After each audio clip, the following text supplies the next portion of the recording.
Alors la situation problème. Alors comme plan, on a une introduction, petit historique, définition, le mot situation, le mot problème, la situation problème, l'apprentissage par apprentissage, les caractéristiques de la situation problème, selon Muriel, selon Astolfo, exemple de la situation problème et conclusion. Ça c'est pour le plan. À généraliser le concept dans son livre Apprendre oui mais comment. On passe maintenant aux définitions de situation. Alors le mot situation, c'est ensemble des relations concrètes qui à un moment donné unissent un sujet, un groupe au milieu et aux circonstances dans lesquelles il doit vivre et agir. La définition du mot problème, selon le nouveau Petit Robert 2017, c'est difficultés qu'il faut résoudre pour obtenir un certain résultat, situation instable, dangereuse, exigeant une décision. Pour l'étymologie, ça y est, vous pouvez noter la définition. La situation problème. On appelle situation problème une activité pédagogique consistant à l'aménagement d'une tâche de travail destinée à faire découvrir par l'élève lui-même les solutions à un problème. La résolution de ce problème doit permettre à l'élève l'acquisition de nouvelles connaissances, savoir-faire. On passe à la définition de l'apprentissage par problème. Dans l'apprentissage par problème ou apprentissage par résolution de problème, les apprenants regroupés par équipe travaillent ensemble à résoudre un problème généralement proposé par l'enseignant. Alors on a deux schémas. On a le schéma traditionnel où le tuteur il est au centre de l'opération enseignement-apprentissage.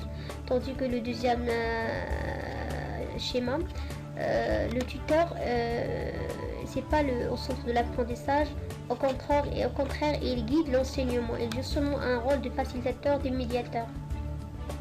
Les caractéristiques de la situation problème selon deux pédagogues ou bien didacticiens, selon Mérieux et selon Astolfo. Pour la situation de selon Mérieux, un sujet effectuant la tâche s'affronte à un obstacle. Le sujet est orienté par la tâche, le formateur par l'obstacle. Le franchissement de l'obstacle doit représenter un palier dans le développement cognitif du sujet. L'obstacle est franchi si les matériaux fournis et ses conseils donnés suscitent l'opération mentale requise. Pour effectuer une même opération mentale, chacun doit pouvoir utiliser une stratégie différente. La conception et la mise en œuvre de la situation problème doivent être réguliers par un ensemble de dispositifs. L'un n'étant pas une sujet organisé autour du franchissement d'un obstacle par la classe, obstacle préalablement bien identifié.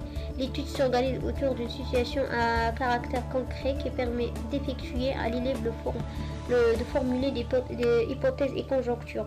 Les élèves perçoivent la situation qui leur est proposée comme une véritable énigme à résoudre dans laquelle elles sont en mesure de s'investir. Le besoin de résoudre le problème qui conduit l'élève à élaborer et à approprier collectivement les instruments intellectuels qui seront nécessaires à la construction d'une solution. La situation doit ouvrir une résistance suffisante amenant l'élève à investir ses connaissances antérieures disponibles ainsi que ses représentations pour l'élaboration de nouvelles idées. Encore, la situation de problème n'étant pas une situation à caractère problématique. L'anticipation des résultats et son expression collective précise la recherche effective de la solution. Le risque est pris par chacun faisant partie du jeu. Le travail de la situation de problème fonctionne ainsi sur le mode de débat scientifique à l'intérieur de la classe, stimulant les conflits socio-cognitifs potentiels.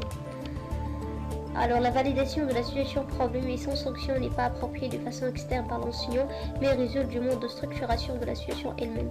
Le réexamen collectif du cheminement parcouru est l'occasion d'un retour réflexif à caractère métacognitif et il aide les élèves à conscientiser les stratégies qu'ils ont mis en œuvre. Alors on passe maintenant à un exemple de situation problème. Avant de passer à l'exemple, on dit toujours des questions relatives à la situation problème. Quel est mon objectif de la situation problème?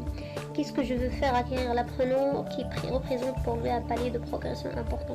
Quelle tâche puis-je proposer qui requiert pour être mené à bien l'accès à cet objectif? Communication, reconstitution, énigme, réparation et résolution. Quel matériel, document, outil dois-je réunir? Quelles contraintes faut-il introduire pour empêcher le sujet de contourner l'apprentissage? L'exemple, la situation problème d'expression française est proposée à des leçons en rupture scolaire dont on essaie d'enrichir le vocabulaire très pauvre et limité. Il s'agit de rédiger chaque jour l'épisode d'un feuilleton ou s'interdisant l'usage d'une lettre différente d'une telle contrainte les entraîne à chercher et utiliser un vocabulaire nouveau. Et enfin, une petite conclusion. En guise de conclusion, gérer des situations de problème dans une classe n'est pas simple, surtout dans le cadre d'une classe surchargée. Ce type de pratique demande du temps car la diversité des élèves s'exprime davantage dans les phases de construction des connaissances. Mais malgré cette contrainte, la situation de problème étant un élément indispensable dans l'approche par compétence, vient pour donner du sens aux apprentissages et donner plus d'efficacité interne, d'efficience et d'équité dans le système éducatif. Et je vous remercie pour votre attention, une petite biographie, et merci pour votre attention.